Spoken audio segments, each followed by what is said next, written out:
Matt, Harmon, and I host the Yahoo Fantasy Football Pod, but we got a surprise today. We are joined by Charles Robinson and Terez Paylor. We're in Nashville at Buffalo's Nashville.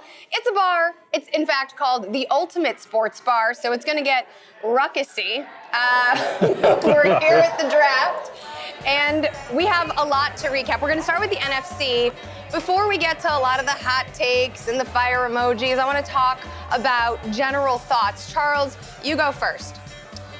I think it paid off in terms of the intrigue. We didn't know what was going to happen in this draft. I think there were a lot of players in this draft where teams look, let's just talk about DK Metcalf. That's a good example. I think he's a good person that really represents how uncertain parts of this draft were. No one really knew where DK Metcalf was going to end up. Slides all the way to the last pick in the second round. I think there were a lot of guys on boards for teams that they just weren't sure where guys were going to slide to, especially after we got past Cleveland Farrell and number 4 to the Oakland Raiders. So I think it was unexpected. It was good for the NFL in that way, and it's held throughout with that nature. Well, you know what, to me, the thing that stands out to me about this draft is where the quarterbacks went, right? I mean, so often you find that teams talk down the value of the quarterbacks leading up to it, and then at the end of the day, they go into the top 5 to get these guys. We saw that happen with Mitchell Trubisky. We've seen that happen in recent years with other players, but this year, it actually was true. The stuff you've been hearing, Charles, about Dwayne Haskins, he actually did go in the middle of the round. Daniel Jones actually went 6 ahead of him, which would have seemed preposterous 4 months ago, or even 3 months. Or 2 months ago, which goes to show to what Charles said again, the unpredictability of the draft is what makes it a lot of fun, but it really is unpredictable. My favorite part of the draft every year is that teams really get to kind of put their cards on the table. They show us what they value. They show us who they want to be as organizations. And, you know, not only has the draft become, as Charles said, like a full-on event that the NFL really puts out for. They want the first pick to be a mystery. They want it to be all this talk, all this intrigue. As ever, the teams have showed us this year, this is who we want to be, this is what we value, and this is what we think is important as an organization, and that's the fun part about the draft to me. Well, it is the modern day Young and the Restless, right? This is sports as daytime television soap operas. I really, you know, we're going to talk winners and losers, everyone does, but I have to say, I really thought the NFC West became one of the most intriguing divisions, and the Rams, no one is talking about what a sneaky good draft they had. They prioritized the future without reaching, and also took away some immediate needs. Taylor Rapp, Darrell Henderson, David Long, Bobby Long. Like, I really liked what they did, but let's not get too team specific. You guys mentioned the quarterbacks. Let's start there. Kyler Murray, number 1 overall. There is speculation throughout whether Arizona was, as you are maybe intimating, playing this game with the NFL about not giving away too much. Right. It happened. We're leaning into this new era. You know, I think when you look at Murray, the number one thing people are criticized about the pick is that he's little. He's a little guy. There's no other way to put it. He measured at 5'10". We have some doubts as to whether that's really his height. And we know he bulked up for the draft. His real playing weight is going to be in the 190 somewhere. But I think for a guy like that, there's no better era to enter the NFL in than right now. The refs protect quarterbacks. Let's face it, anytime he gets hit, it's going to look more vicious because he's little. Like, I don't think he's going to be a guy you're going to be able to go hunt. I think that only helps him.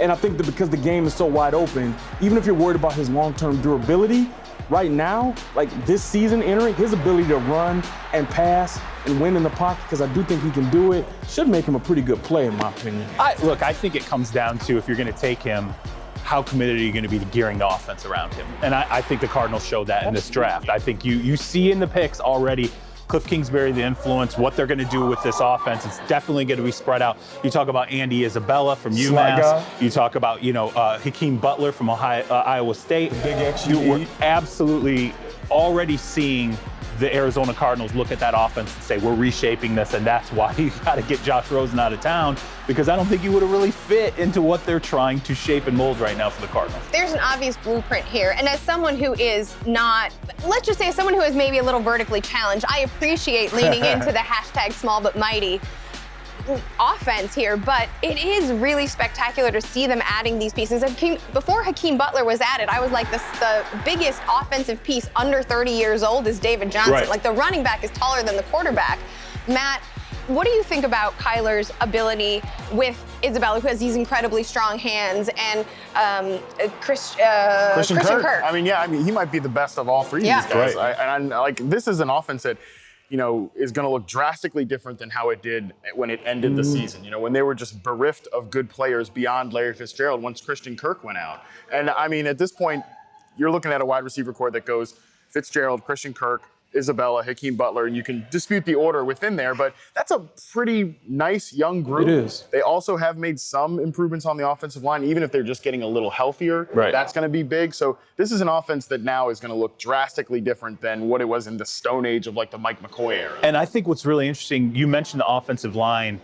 What Cliff Kingsbury's going to run there, it's easier to get those offensive linemen nowadays. You want guys who play in space. We're talking about the NFL right now. No, you can't get the classic tackles anymore. You can't get the, you talk about Washington State, the kid, Andre Dillard. Andre Dillard, he's not a run tackle, right? He's a pass technician. That's what he is. Guess what? That's exactly right. Yeah. I mean, look, that's so great. Good for the Cardinals. You're now gearing an offense toward the era you're in, which is going to give you somewhat of an edge, particularly when you're searching for those offensive line pieces. I will say this, I'm a big guy. The offensive line matters to me. It still matters in today's NFL. So while the scheme, the ball will be coming out quick, you can still get bulldozed pretty quickly in this league. Absolutely. And this offensive line, watching those guys play last year, it was terrible. And it wasn't just because of the injuries. So these skill players are nice, but really all they did this offseason was add J.R. Sweezy. I don't think that's enough. That would give me some concern if I were a Cardinals fan or if I was thinking about investing in some of these pieces. That's where the elusiveness of Kyler Murray is going to, better. Are we looking at a Deshaun Watson sort of rookie season where you're fired for the first month and then we'll see what happens? I mean,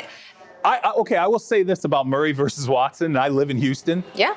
Watson's not a avoid contact quarterback. He's really that not dude elusive. Takes it on, and Murray's not that guy. No, very few quarterbacks in the NFL take punishment like that guy. Right. Some of that's because of the line, but also a lot of guys, some guys have the ability to kind of run around and do stuff. That's not him. Locke and Watson, takes the punishment. You and I have talked about not Locke. I'm sorry, Luck. Andrew Luck. Luck and Watson. That's going to be a lot of fun mixing that up for the next 10 years. Luck and Luck. Yeah, I've got Luck in the brain. Look, Andrew Luck and Watson are those guys. They'll take those hits. Right. They just will. They're physical. Kyler Murray is not that guy. It's to live by the sword, die by the sword, competitive fire. Do you know who's doing that? Dave Gettleman.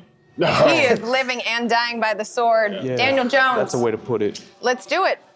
Who wants to start? Look, I can tell you why they made the pick. I had a chance, obviously, about a week before the draft. I had someone close to Gettleman tell me, look, this is the guy, and I guess I could say it now, this is the guy at the top of their quarterback board. And I alluded to it on Twitter. You tweeted it. It was amazing. We all knew it. It was pretty steady what you were saying. It was really subtle. I think pretty much everybody understood.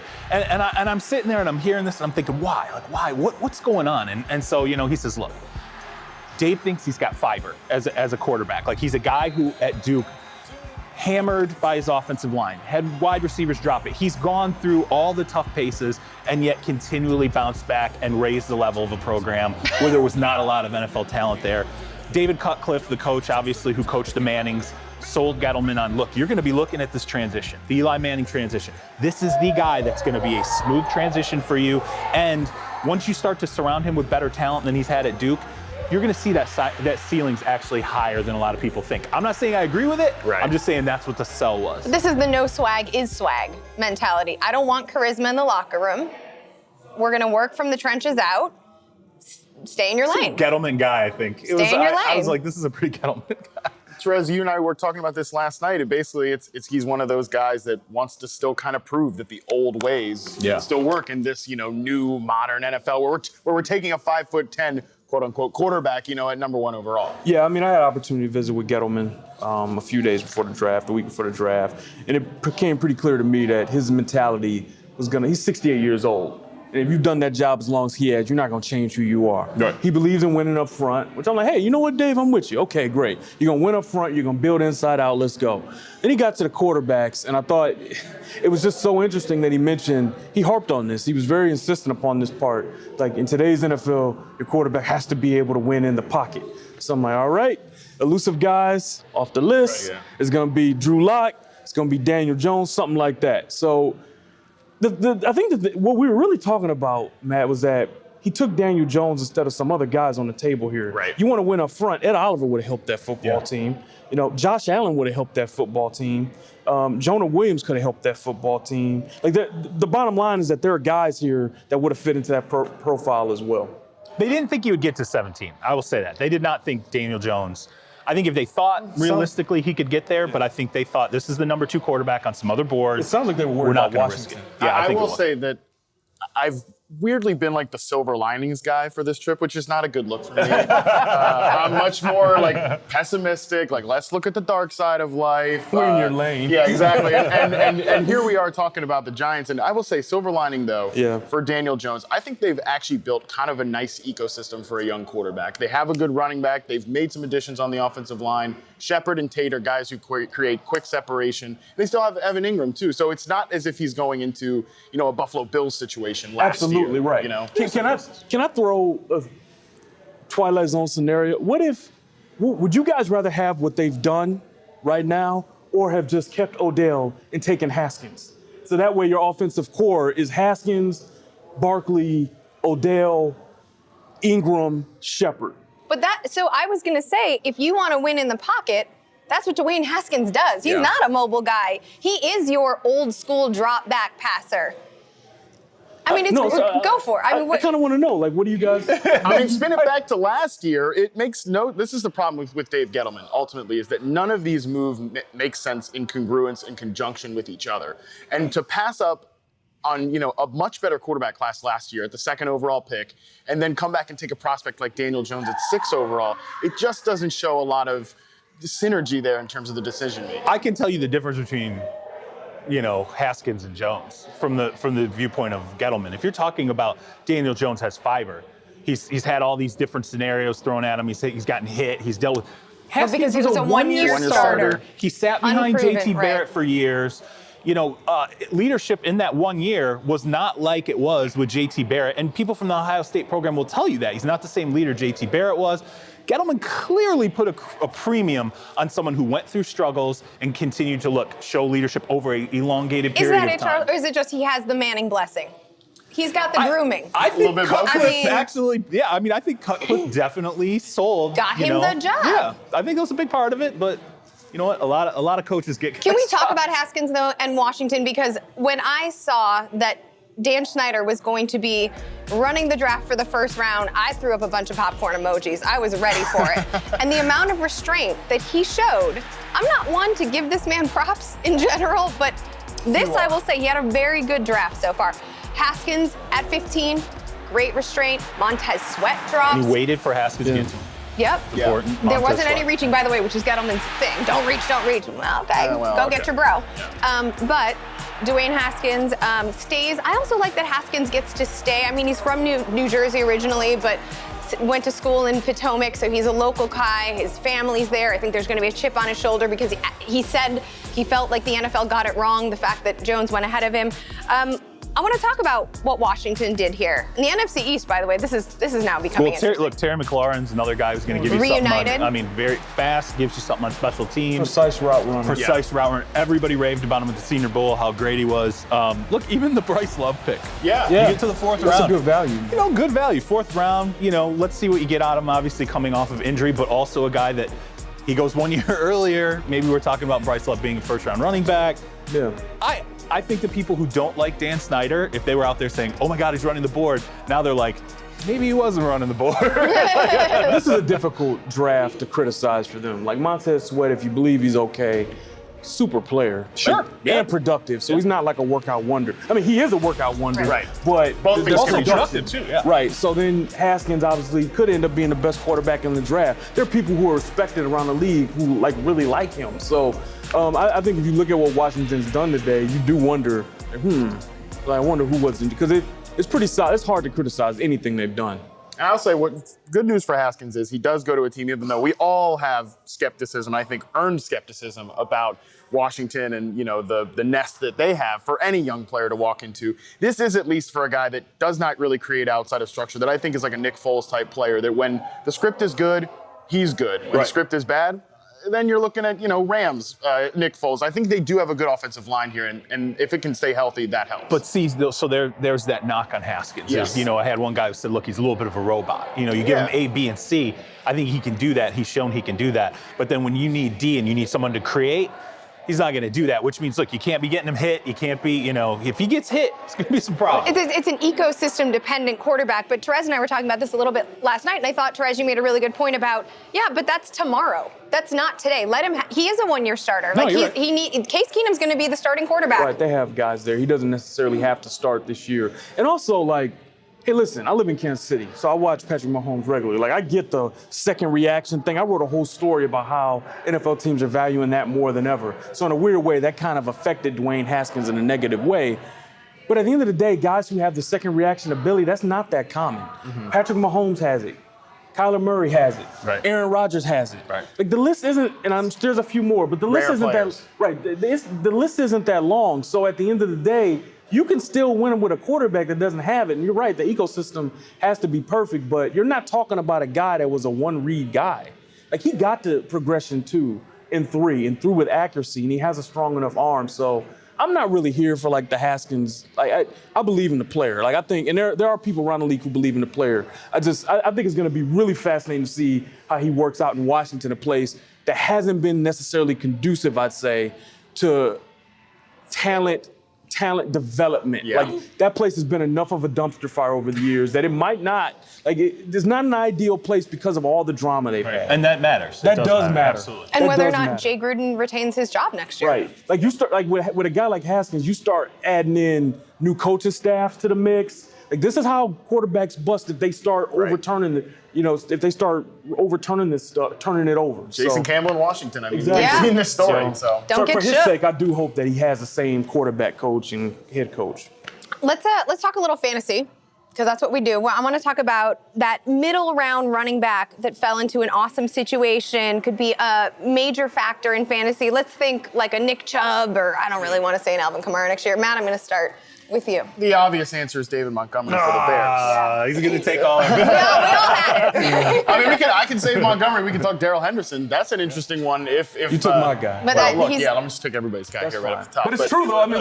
But those are the two we all guys. know. Those are the two guys. And Montgomery, I think, obviously, I said this to Liz a couple of weeks ago, people are really out there on Twitter debating about, is Mike Davis an interesting fantasy pick get this year? It's outta guys, here. come on. We know at some point they're taking a running back Right, this year. absolutely. And they did. They get a hard-nosed inside runner that is at least more versatile, is at least a threat in the passing game, whereas Jordan Howard was not. Right. And I think it's Henderson, right? So, I understand Montgomery. I get it. No one forced more tackles in college, and that matters in the NFL.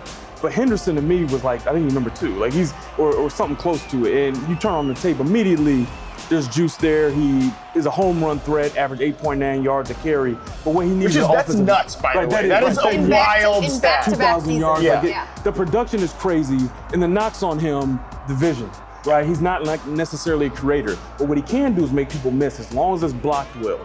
And I think in Los Angeles, he's in a position where the line could potentially block well enough for him to make that, make that a pretty good fit. Plus the Todd Gurley situation. Mm-hmm. Right. I feel pretty good about Darrell Henderson going to that place with Sean McVay scheming things up. See, I like that. The reason I went with Montgomery is I just think opportunity. Sure. Because when I look at the Bears' backfield, It's Mike Davis. there's right, exactly. Cohen. He should be getting touches on touches on Absolutely. touches as long as he can handle it. So to me, I love that pick as well. And I'm not sold. I know they're saying, look, it's not Gurley's knee. I'm like, all right, we don't know. We don't know that. Here's the thing about Gurley thing is that he was dealing with that knee for a Right. couple months. Right. He didn't shut it down. Right. This could totally linger, right? We don't know how long that And, Well, is. he's going to use the stem cell therapy. I mean, that's we don't have a big sample size on whether that's an effective. You have no Sean Marino and Jamal Charles, so that's a 50-50 Des split. Bryant on his ankle used stem cell therapy and was never the same after the ankle injury. So we don't know that that's going to resolve anything. And I'm sorry, I don't mean to knock the staff there or anything, but we heard in the playoffs, no, the knee, it's not the knee's fine, the knee's fine. And then later we're like, well, the knee wasn't great. So, okay, come on. You get to the Super Bowl, you don't use the guy you just paid $45 million. It's the knee. And whenever stuff like that lingers that long and it doesn't necessarily get fixed and it could linger into the season. And there's a history. There's a history here back in his college days. I'd be willing to probably take Henderson earlier than whatever the projections are, I'd go around Irv. We're in a fantasy league, so I'm glad I'm here listening to it. Yeah, Appreciate that. Yeah. I do think Montgomery's my guy as well. I mean, he was an Eagle Scout. How do you not love that? Converted quarterback. I also think that he offers less predictability than obviously Jordan Howard or Mike Davis did. So I'm excited to see what he can do in Nagy's offense. Last night, Matt and I said that for fantasy purposes, he could be a top 15, let's say to 20, because of the depth at the position, 15 to 20 fantasy running back. Yeah, I said that last night, and then this morning I look at the running back, just ADP for like the sickos drafting right now, and I'm like, damn, there's a lot of good running backs this year. You're thinking RB20 range. That's like Mark Ingram. That's like Derrick Henry. That's, the Detroit back, Kerryon Johnson. There's a lot of good backs this year that if you believe in Montgomery, you're going to have to be aggressive. A high-end RB2. Yeah. Let's say that. Sure. But what about I don't want to say the Ronald Jones of next year because I don't think there's one of those, but maybe the Royce Freeman, right? We thought they were going to be something, but then it ended up not to be that great. I'm going to go first this time because I'm tired of always giving it to you guys. I think Miles Sanders behind. People go first always take my picks. Well, then I'll give you the name. No, you can give the analysis. No, absolutely. Miles Sanders. No, give it to me. It's a crowded backfield, right? Sure. There's a lot of bodies there. And so in terms of just fantasy, I mean, a great player, played behind Saquon Barkley, tried to copy him, I think, frankly, a little bit too much. And I hope some of that gets washed from him when he's in Philly. But it's an opportunity play. And I will also say this about Sanders. 1 year, we're talking about 1 year productivity. Right. And it was great, there's no doubt. And there were guys that I talked to who said, look, he's that second running back on the board. He's not going to be a first-round pick. You watch, there will be some good value to be had here. But again, sat for a long time, great patience, no doubt about it. But still, I get really nervous about 1 year guys, even at the running back spot. It's funny, I'm going to pick a guy that's like really consistent and someone I actually picked to be like one of the safest picks in the draft. Oh, okay. Damian Harris with the Patriots, and here's why. NFC. We're in the NFC though. Save it for the AFC pod. Teaser. Here's the thing. I have him in the AFC too. Okay. This guy's like stealing my pick for whole podcast. But it goes from 2 to 4. All right, so can we just... So then let start over. Terez, I think we all pretty much agree, unless you have something big to say about Miles Sanders. No, it's Sam. All right, so Terez, you take the next one. Who's the Darius Leonard of this year? The defensive guy we've never heard of. Right. This is a tough. I know, man. It's a tough one Well, too. that's why I'm not answering it right away. It's a tough one. You want me to answer it right away? I can give you somebody, but go ahead. No, go ahead. How about Max Crosby? Okay, with the Raiders, Eastern Michigan guy, tested really well. When I talked to scouts, they really liked his process. Thought his process was really good. Has some work to do on the pass rushing ceiling end, but has some versatility, could play outside linebacker, could play defensive end. I like scheme flexibility for guys. I like that playing at Eastern Michigan, people thought there's still some coaching jumps that he can take that could help him refine a little bit as a pass rusher. And he had a really good process, testing well, solidly productive at Eastern Michigan, a fourth rounder, but he's gonna get opportunity in Oakland because they need as much pass rush as they can possibly get. One of the guys I actually really liked that Arizona took in lieu of an offensive lineman was Zach Allen from Boston College. But like Zach Allen is just, he's gonna bring his hard hat. He's a hard charging kind of player. He's solid. He's actually really solid against the run. And he's somebody you can kind of depend on a down-to-down basis. He's not very flashy, but I think he's a really good football player. Someone that can make an impact early and maybe grow into something more.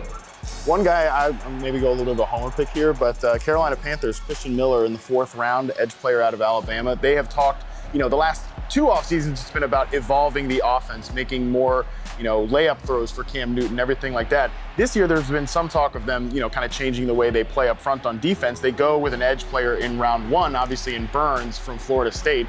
Miller is another guy that's going to be not necessarily just a outside linebacker, but a guy they're going to want to rush the passer. He's not super explosive, but I do think because outside of Mario Addison, before this draft, they really didn't have anybody out there on the edge. I think that Miller's going to get some snaps. By the way, apologies. I want Max Crosby with the Raiders. We're in the middle of the NFC. We're eager. We're eager to talk these The teams. draft's not over, so there could be a trade in the works. Hopefully. We're still watching it happen. So we talked defense, we talked running backs. Let's talk wide receivers. Is there a wide receiver that you think could make an immediate impact? I'll sign up for that. I like Deebo Samuel. I do. I like Deebo Samuel. Listen, he's a slot bully, man. Like, this is a guy that you're going to line up in the slot. He's going to be physical at the top of the routes. And I love slot receivers as instant impact guys. Yeah. Because they're going to catch a lot of passes. And if they got run after the catch ability and like they're kind of nasty, and he plays with a nasty disposition, like they're going to make an impact. His nickname early. came from the Friday movie. Exactly, right. He's somebody in that offense I could see making an impact really, really early and being a really good football player from the outset because of how hard he plays and what they're going to ask him to do. And the creativity that his head coach has. I mean, he's a guy who is crazily versatile, jet sweeps, out. I've always say that when you see him on the outside, it looks like a fire hydrant sitting out there. But I think that Kyle Shanahan offense, incredible move. With George Kittle already there, like no one's going to be devoting resources to stopping Deebo Samuel. Yeah. It'll go to George Kittle. So I love it. Well, they I think added Jalen Hurd too. Yeah, I think that now you've got a couple guys that can. There's a lot of explosive And, like, options, a lot of backs. versatile options too, which the 49ers have shown that's what they value at the wide receiver position. No doubt. And you worry with Hurd, and you think about with Hurd, you wonder as a defensive team, is this 21 personnel, 2 tight ends? Yeah. Is it 1 tight end? Yeah. Like it muddies your packages because Hurd can do both, especially if he amps it up as a blocker. So I like what they're doing there as far as giving Jimmy Garoppolo some weapons. There's a lot of potential with that 49ers offense. There's a lot of potential. There really Matt, what is. about you? What about a receiver for you? I think DK Metcalf could make an immediate impact Back to because Charles' we're point. hearing rumors about the Doug Baldwin, injury situation. More That opportunity. this might be the end of the line for Doug Baldwin, which would really suck if his career ends at 30 years old for such a fun and just a great player to watch. DK could step into some immediate opportunity. I think even with Baldwin on the field, there's opportunity to be had there, especially in the vertical passing game. And guess what? DK's good at being a deep threat. I think that there's a lot of opportunity for him to step in right away and be. I mean, if you've got Lockett on one side of the field, you've got DK Metcalf on the other side of the field. There's no way that the damn Seahawks can be as run heavy as they say they want to be. That's it. Brian Schottenheimer has to let Russell Wilson put the ball in the air for this. Please let Russell be lesson. great. And the back third of the defense, when you're sitting there and you're talking about Lockett and Metcalf lining up. Now this is assuming Metcalf can translate that game, which I think he can. Need some. What great deep ball thrower, obviously, in Russell Wilson. I think what they've been looking for is an over-the-top guy. It accentuates the running game. They're not going to ask him to do a ton of things. Yeah. Is he going to end up in the right situation where they say, hey, we know the 1 or 2 things you can do really well. That's what we're going to ask you to do. I think that's what the Seahawks are going to do with DK Metcalf. I agree with that being I'm with it.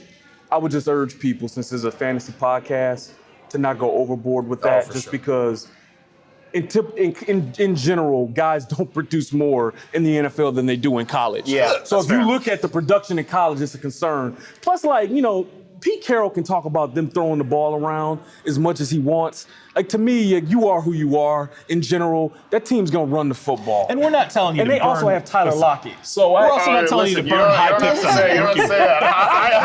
I know they got Tyler Lockett. We're not asking anybody to burn high picks on rookie wide I'm just receivers. making sure. No. But he's definitely Be someone that could careful. make that immediate And we're impact. looking for people to watch. Just And be I think careful. someone that you guys haven't mentioned was J.J. Arcega-Whiteside. I agree with you 100%. Out of Stanford, going to the Eagles. Number 57 overall, strong hands, great contested, 40-something contested catches at Stanford. I really like the fit in this offense. I think you can say goodbye to Nelson Aguilar right now. I mean, that's going to probably be the end of that. And so I think this is a guy who's received Eric Decker comps. I like him for this fit. I like that they're giving Carson Wentz another security blanket and a strong, beefy one. There's a lot of Alshon Jeffrey-esque attributes to his game too. So I think that's another guy to keep an eye on, and I'm going to be The staff there will tell you too about Wentz. He's a trust guy. Yeah. Like if he starts throwing to you and he develops a bond, which is why the tight ends. Right. Everyone's like, oh, he goes to the tight ends all the time. He trusts the tight ends. He's developed that relationship. As you said, the contested balls. If he knows this is who I could throw to, and he's going to win 50-50 situations, he'll go back to him. So I think he's going to have a chip on his shoulder coming into this season. Oh, absolutely. I think but you mentioned tight ends, so let's talk about tight ends. Don't take rookie tight ends in fantasy. Even Hockenson, who is probably the most complete ahead, bro. tight end going to Detroit. Go ahead, bro. No, I want to hear you on because this you first. sound pretty convicted. Because to me, I think Hockenson might be the exception. Okay. Yes. I hear you on that. I do. I hear you on that. And because he's complete, which means he stays on the field. There's I like that. significant concern. I wonder if you're going to say No. it. Well, I like the fact that he's a complete player. He's Right. going to stay on the field, We which means agree on the opportunities, player. all that. Right. Yeah. Yeah, there's situations. I just, in general, I don't know. You're going to get to something specific, and I'm Okay, hyped to hear okay, this. okay. But I think that tight ends are just guys that it takes a year. I think historically we've seen it, even with exceptions. I don't like ever looking at rookie tight ends and saying, yeah, that guy's going to factor immediately. It's just so rare. What I was going to say is that Matthew Stafford loved to target Golden Tate in the slot. They got rid of Tate, the offense. I wonder if Stafford will immediately take the Hockenson. That's what concerns me, because if he doesn't, and it takes a year, like Charles said, then maybe you got this jewel, this really good player who doesn't have the productivity that should go with his talent. This is a Stafford. It's a Stafford concern to me. Who's he going to throw it to? But this is the Eric Ebron. Like, people will say, but then Ebron went to the Colts and look what happened. But they've replaced, in theory, Golden Tate with Danny Amendola. That's more theory than anything else. I think you're exactly right. If Stafford decides to lean into Hawk's upside, it's an if. But if we're talking the Seahawks as a team that, we're concerned about passing volume there, I think you have to have that same concern in Detroit, because this is a team that has shown with their moves, last year, go offensive line and running back to back in the draft. They want to run the football. They want to be that tough physical team. And Hockenson fits into that from a stylistic perspective. But you've already have Kenny Galladay and Marvin Jones. who's not going to stay healthy. No, for sure. But I still think you're going to expect Kenny Galladay to, if you want to have a breakout season there, you want him to get 120 targets. I think Jones is still going to push for 80 to 90. That's not a lot left for a rookie tight end, as we're saying. And I'll double talk a little bit here. They paid Jesse James some money. That's true, yeah. So, you got two tight ends now. They're going to both see the field. They're going to have stuff designed. And Jesse James isn't a he's dud. not a He'll blocker. catch. Right, he's a catcher. He's a catcher. So I do wonder how they're going to use him and how they're going to incorporate him, because they want to run the football. But on the other hand, they tried to trade But on the other hand, they also apparently have some interest in trading for Gronk. So if that's the case, and you think this guy has some of that in him, maybe you try to feature him early. I think he's going to be so fascinating. I think you can definitely, for his knows. first year out, I'm going to put him in the tight end 12 to 14 range fantasy-wise for right now. Low-end tight end one. This next one's exciting. Lastly, Irv Smith. I mean, I've been hyping Irv Smith for, months. I really like his game. R.I.P. Kyle Rudolph, because he's in Minnesota now. Thoughts beyond. I've comped him to Trey Burton. He has some dukes in the blocking game. Nice run blocker there as well. I think Dalvin Cook could certainly use that in terms of his durability as well. You're just smiling. Do it, Terez. Personally, I'm excited to have another Irv in the NFL. This has been a long time since his daddy played, so I'm happy to have another Irv in the NFL. Twitter handle is Swerve and Irvin, by the way. It's pretty he's going to earn the Irv name. He's going to own it. But I will say, he's 6'2". He's Charles Clay. That's who he's going to end up being as a football player. He's going to be an H-back type, a guy that can that can win in certain ways, not as an attached tight end, that's for sure, but as an H-back type, somebody that can slide on play action and be a safety security blanket for Kirk Cousins. I actually really like it. And I still believe, when you look at the totality of Kirk Cousins' career, his best film when he was really hitting it was when Jordan Reed was doing well in Washington. How big is Jordan Reed? And Jordan Reed's about the same. About the same exact size. So I really do. I believe that this is part of what Minnesota's trying to look at here. They're saying, look, we got to protect him, but we also got to get him a security guy as well. And the entire offseason has been built around for them trying to give Cousins some additional help, including drafting your cousin Garrett Bradbury Robinson has been. But anyway, he's a very good player. I like what they did. They're trying to give that guy some weapons and make sure that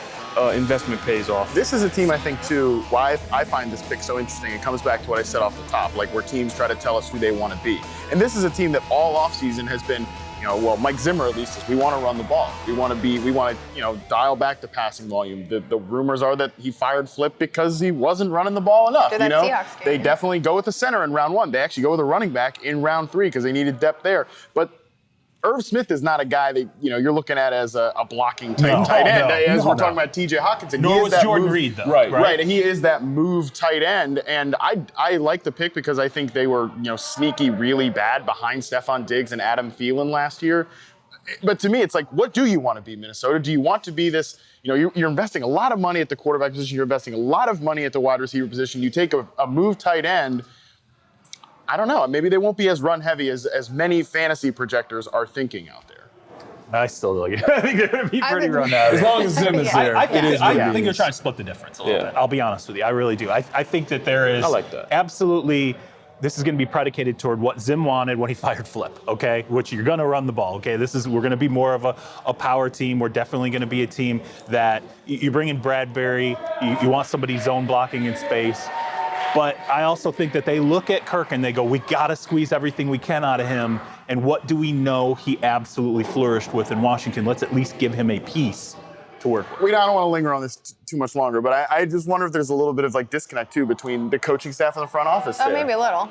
We're going to play a little game where we get to play the commish and have the power to veto one team's draft pick and select someone else. Terez. Yeah, I got you. I'm vetoing Daniel Jones. He took the layup here. He took the layup. I'm going to take the layup, and I'm going to replace it with Ed Oliver. That defensive line stunk last year. The New York Football Giants, the team that's prided itself on defensive play and getting after the quarterback, was 30th in the NFL in sacks. That's completely unacceptable. Ed Oliver's talent pops on tape.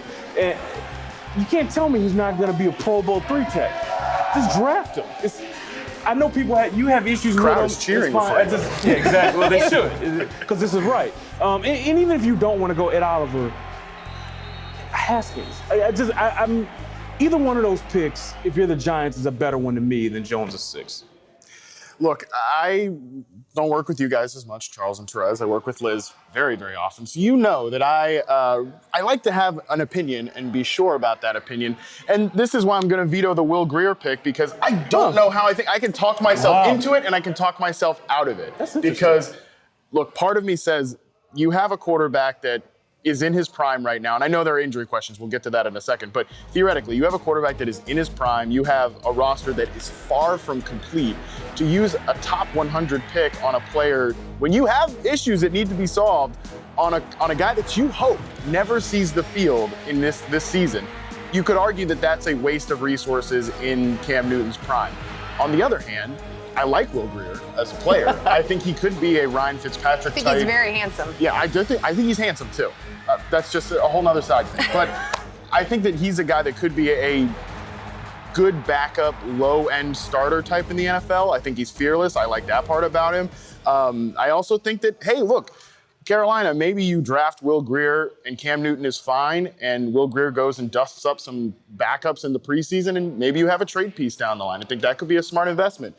So I can talk myself in and out of it, and because of that, I'm vetoing the pick, and I'm going to have them get somebody. I don't know who it is, but just anyone to help this offense, or a secondary that is in rough shape at the safety position. Yeah. Outside of Eric Reed. You know, Charles knows about how I feel about Will Grier. He's a Will Grier lover. Yeah, you can say it's fine. He's your Garrett Bradbury. He clearly, right. But I do wonder how that's going to, I want to see, because he's very, very confident, right? How's that going to work with Cam? Because he definitely wants to come in and let's see how those two work together. Because I don't think Will Grier sees himself as a backup. That's a really good point. So he's like interesting quarterback. Yeah, that's going to be because Charles, we talk about this, right? Like the room matters. There's got to be a good ecosystem because the backup always works with the starter, right? And if there's contentiousness there. He's not Derek Anderson, man. Derek Anderson was more than willing to be like, hey, I'm your support system. There's no Taylor Heineke either, you know? I mean, Alex Smith with Patrick Mahomes, which was good. But we saw how that could go poorly in Washington when they took Kirk Cousins and Robert Griffin in the same draft. Yeah. And then those guys are competing every day. It gets contentious. So player I would take away is Rashawn Gary with the Green Bay Packers at 12. Like I just think there were too many red flags there for him to still be a player that, to me, top 12, that's still a pretty premium pick. I think you're talking about shoulder injury, which I think pushed him down on boards as we got closer to the draft. I think there were some significant questions about how passionate he was going to be, the college production, whether or not he was really shutting it down at Michigan last year. So there are a number of things there that I just don't like, particularly if the shoulder could be a problem moving forward. Andre Dillard, the offensive tackle out of Washington State, to me, that's the guy, the pass technician. I can tell you the Eagles couldn't believe it when he started to slide. They thought fringy top 10 guy. When he got to the mid-teens, the Eagles were freaking out, thinking, we got to trade up, we got to move up here. Slam dunk. I think it would have been great for Aaron Rodgers to add that kind of a piece for the Packers. I feel like all my picks were taken, but I have a little bit of one. I didn't really understand the Falcons taking Christopher Lindstrom. I mean, you've got a lot of needs, I think, on that D line. Yeah. Vic Beasley hasn't really turned over, and you still had Montez Sweat on the board. High, too. Really high. Yeah. I mean, the 15th, They followed up with another 14th overall offensive pick. lineman later. Right? And there are a couple of DTs still on the board, too. And I'm going to take that one away. Falcons, what are you doing? I don't know. I thought that was kind of a reach. Going defense is never a bad idea. No. The Falcons at the stage. Especially in this draft, Yeah, which was yeah. a very good defensive draft. And you get a guard. They've What also are you doing? and they added some guards in free agency too. I mean, James Carpenter's not good, but Right. like they still paid him a decent amount of money. So it did feel like a weird move there when there were so many potential defensive difference makers on the board. So that is going to wrap it up for the NFC draft recap in Nashville. It got a little ruckusy, but we got some. Is ruckusy a word? Is that a thing? Darius Ruckersy, country music fans, look that up. Oh, no. No, let's wrap quickly. All right, let's go to Tootsie's and get some drinks. I want to see some Garth Brooks. Be sure to download the Yahoo Sports Fantasy Football Podcast as well as the Yahoo Sports NFL Podcast on Apple Podcasts or wherever you listen. I'm Liz Loza for Matt Harmon, Terez Paylor, and Charles Robinson. We're out.